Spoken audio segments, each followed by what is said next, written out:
right, so on 226, impact of mining. So I had originally planned to do this cookie mining lab today to show like kind of the process of mining, what the logistics, all the stuff that goes into it.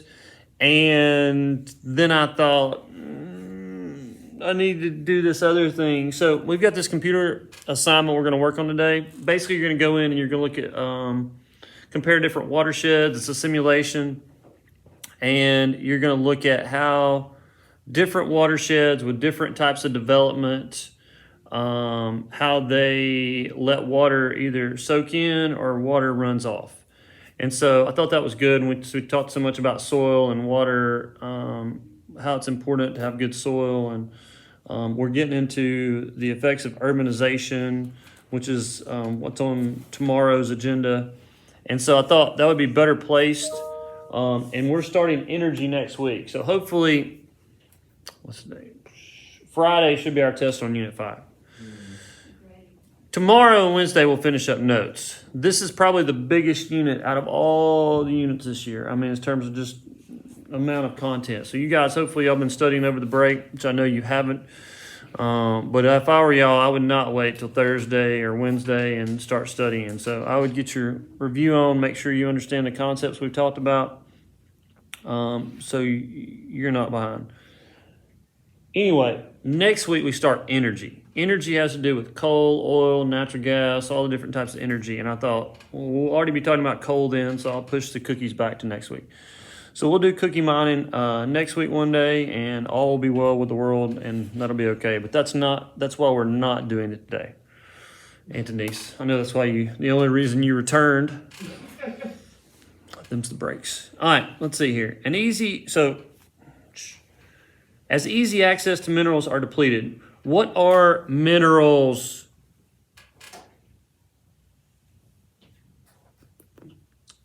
Reagan?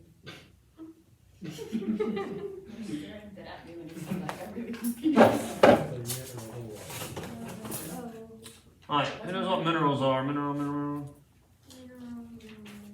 They are mined. They are mined. What else? It can be like, I don't know if They come from the natural. Okay. Here we go. Yes, there are different characteristics. So according to the Google, there's 5 characteristics. Y'all can write any of these down that you want to. They're naturally occurring. They're inorganic, meaning they don't have carbon. They are solid. They have a specific chemical composition, and they have an ordered internal structure. Some could be a specific type of element. It could be a thing with a chemical compound, but they have a specific structure to them, naturally occurring, and we use them usually for some type of resource, something that we need. Okay, so as easy access minerals are depleted. So in this day and age, the last 100, 200 years or so, we have really figured out how to access minerals in the earth. The easy to access minerals are found where? underground. What?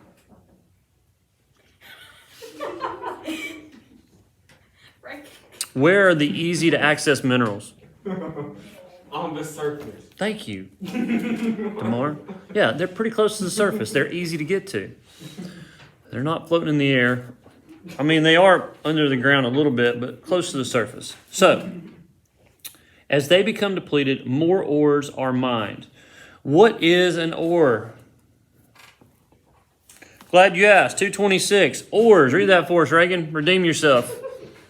Ores are concentrated accumulations of minerals from which economically valuable materials can be extracted. Ores are typically characterized by the presence of valuable metals, but accumulations of other valuable materials such as salt or sand can also be considered ores. Okay, so let me give you an example. Well, if you look at the bottom of 226, the constituents of the Earth's crust, oxygen, silicon. Now, we get into the ones we know we use stuff for. Aluminum, iron, magnesium, calcium, and a bunch of other stuff. What do we use aluminum for? What? Cans. What else? Aluminum oil? Foil. She said Foil. You know, it's funny she said that. And we don't really have a good representative class since DeMar's the only guy in here. But every class today, like a girl has said aluminum foil and a guy has yelled out tin cans. Tin can. So, Andrea, you broke the chain there. I don't know if there's any overt gender discrimination going on among you people, but I don't like it. Men can use tinfoil as well. So anyway, especially on those hats to attract the aliens and stuff. Whatever. Obviously you know more about this than I do. So anyway, aluminum. Aluminum does not come out of the ground like we see it. I don't have it. Well, there's an aluminum can. Aluminum does not come out of the ground like this. Okay? Aluminum in the ground looks like what? Yeah, it looks like dirt. Okay. Later on, when we get to the waste section, we're going to go back and we're going to look at recycling a lot. And we're going to talk about how, like aluminum cans, you've already got aluminum. So to make more aluminum cans from those, all you have to do is what? Melt them down and stamp them out and make more aluminum cans. Pretty easy. It does require a good bit of energy to melt them, but it's nothing compared to taking the ore out of the ground, melting it. Basically, you're taking it looks like dirt. Like if you dug some dirt up out here, it would probably look about the same. I've seen it before. It's about the same. It just has aluminum ions like scattered throughout the dirt. The ore is called what? Good. It's the last word on page 226. That's bauxite, but close enough. So bauxite is where the ore that aluminum is found in. And so basically what they do is they take that bauxite, big scoops of dirt, and they dump it and they melt it. And they put these electrodes in there, and the electrodes down in there, somehow, I forget the science part of it, they attract the aluminum ions out of the solution. And so the aluminum ions get attracted to it, it pulls it out, they get rid of the rest of it. And so that's how they get aluminum. And then they use those aluminum plates where the ions gravitated toward, they use those to stamp out and roll and make whatever kind of aluminum they're making, tinfoil, cans, whatever, Ford pickup trucks, and the rest. So anyway, aluminum has got some pretty cool properties because aluminum does not burn. bless you.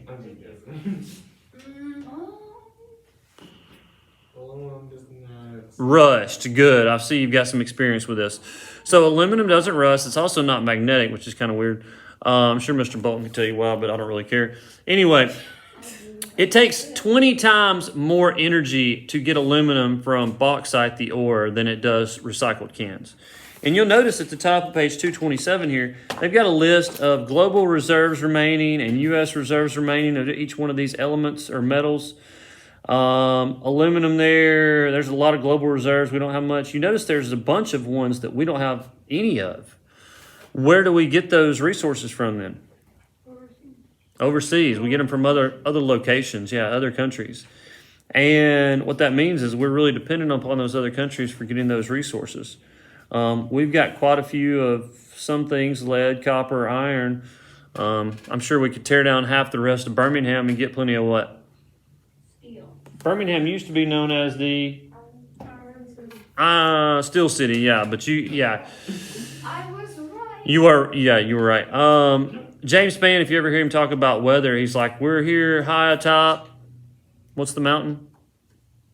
Red Mountain, good. Yeah, they've got a bunch of TV stations atop Red Mountain. And it's Red Mountain because It's red. it's got iron ore in it. Good, thank you. And so they cut a bunch of that iron ore out to make steel. Good job, Andrea. Thank you. So, very good. So anyway, but even still, no pun intended, it's much easier to take steel that you already have, like out of old cars and stuff, and recycle that and just melt it down again than it is to take iron ore out of the side of a mountain, have to melt it and get the iron out of it that way. It requires much, much more energy. And you'll notice here, we don't have an indefinite supply of any of these, even globally. So the problem is we have a limited amount. And if we use them and we throw all that junk in, throw all the stuff when we're done with it in the landfill, then what's going to happen when we run out of those resources? Uh-oh. You know, we're going to be out of it. Somebody's going to be digging back through a landfill is what it looks like, and that's probably going to not be very productive in finding any of these metals. So that's an issue that we have to think about. We have to do a better job of recycling and replacing stuff. Otherwise, we're going to, somebody in the future is going to run out of things that they need to make products that we use quite often every day. All right. So anyway, let's get back to the notes. More difficult ores are mined. So if once the easily accessed ones are done, we have to get more difficult ones. Where would they be more difficultly found? Farther underground. Good. If you look on 227 here, let me give you an example. A lot of coal early on was strip mined, meaning they strip away all the vegetation and stuff on top, trees, dirt, whatever. They pull it out of the way, and then the coal that's close to the surface, they dig it up, and then we use it to burn and create energy. Once most of the easily accessed surface coal was gone, they had to start doing what? Digging in the mountains. Well, most of it's not mountaintops because that's usually not where coal is found, although sometimes it is. But most of the time, it's found like in seams that go into the side of a mountain or hill. And so, or even like out in Brookwood, there's a lot of coal. There's some mines out there. I don't know if the mines are still active or not because they've stopped using as much coal for Alabama Power. Does anybody know anybody who works at the mine? Yeah? Well, my friend's dad does. Is it still going? Mm-hmm. They're still using it? I think so. I know their Alabama Power's not using as much, so I'm curious if they're producing as much out there, if they've got people laid off. I think a lot of people got laid off at one point. But anyway, imagine this subsurface structure here where you have to go down an elevator shaft, you have to dig seams. It's also much more dangerous.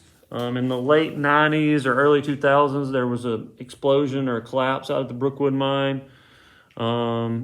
I think also in Birmingham they had one at one point during that time frame.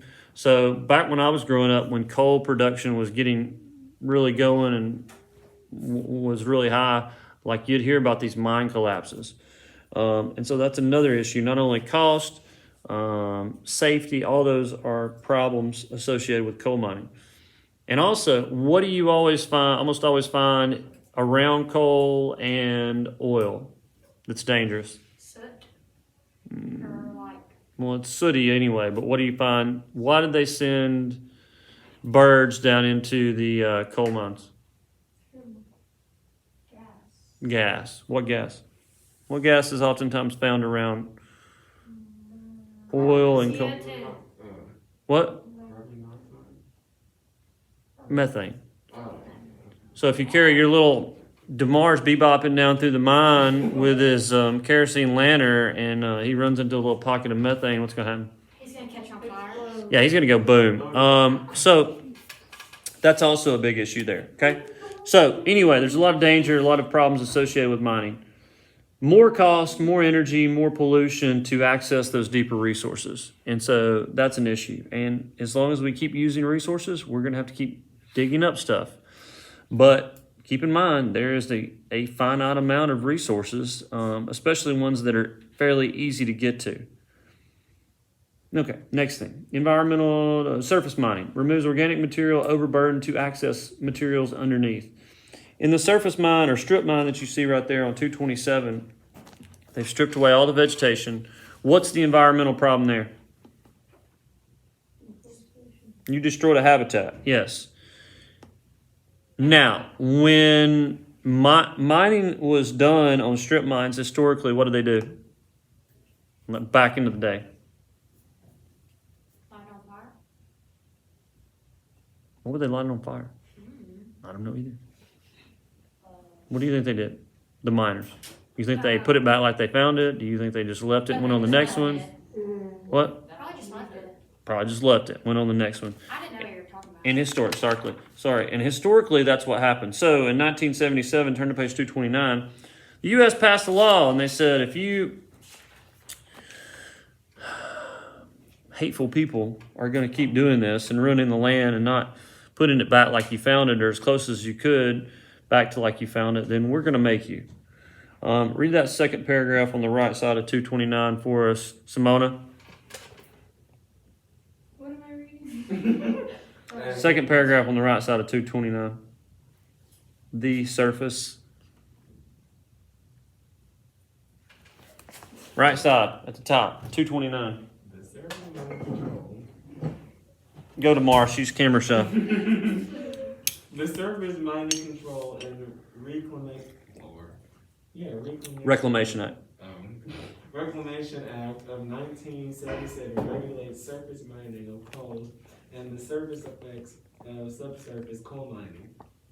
The act mandates that land by B. Oh. Some of y'all need to stop doing drugs on these long breaks y'all have because y'all can't afford to lose any more brain cells. I'm just throwing that out there as a generalized warning. Go. Is it minimally? Minimally?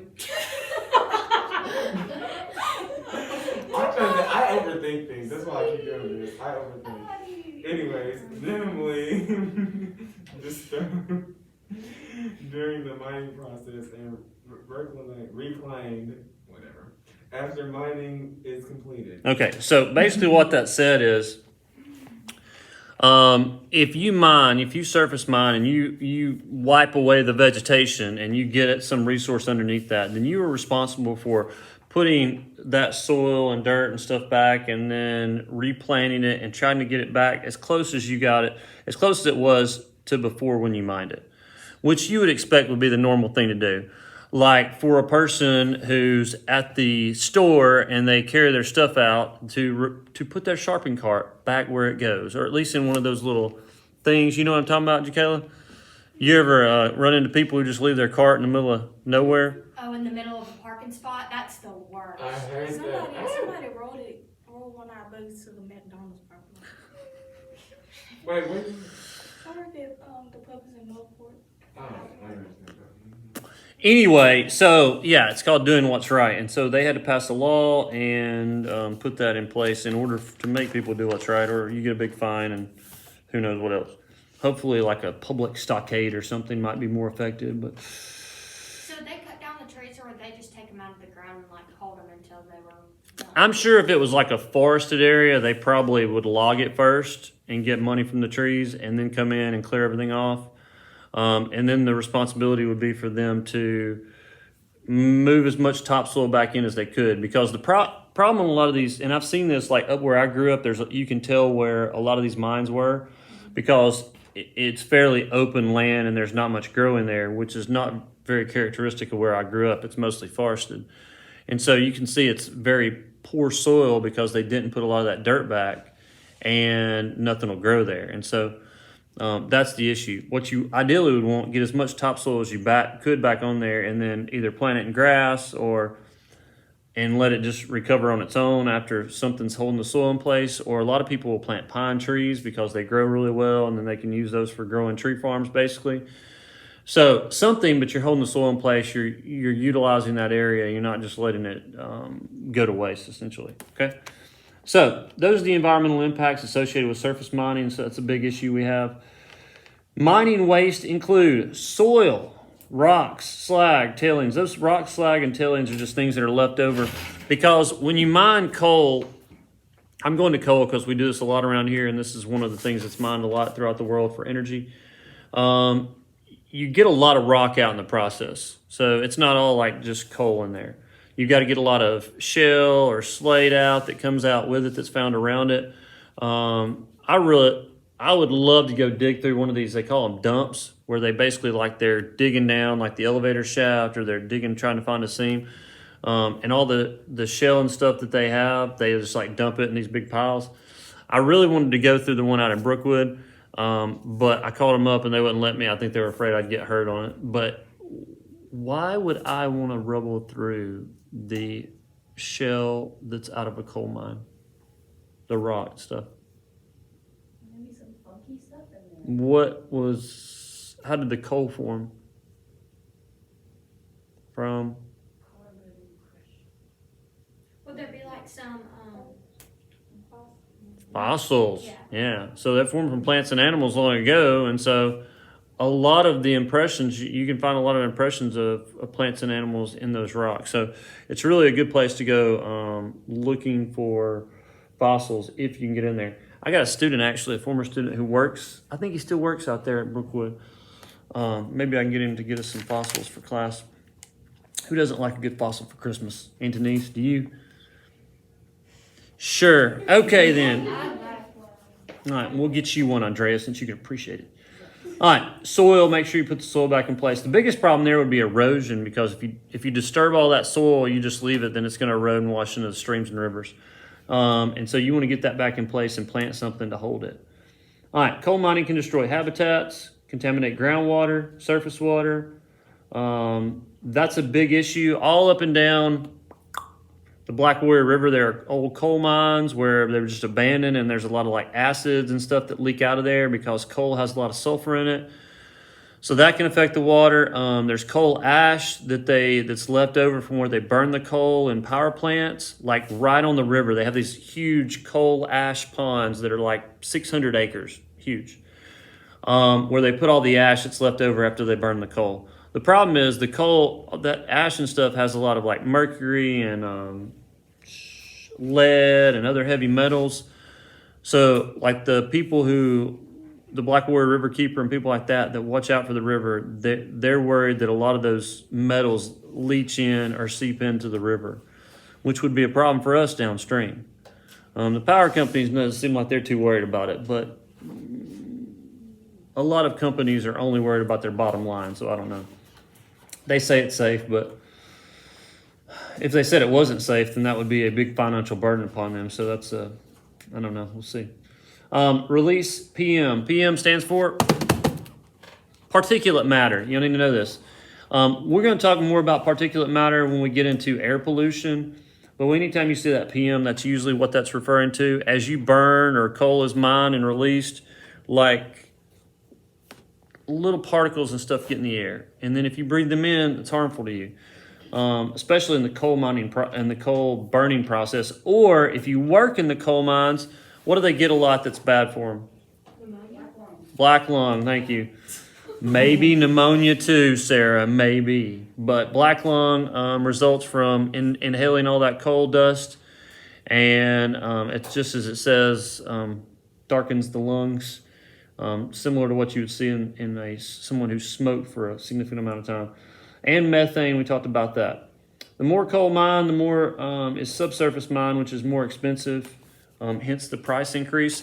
And I really think that's the reason why Alabama Power has went away from coal mining, because it's a bigger pollutant, so there's more stuff they have to do so that it's not harmful to the environment.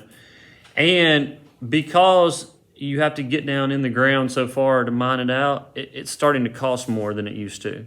And so now it's really cheaper for them. They've started burning a lot of natural gas. I think that's where about 40% of our energy comes from now, whereas, and I think coal's down to maybe 25, 30%, somewhere in there.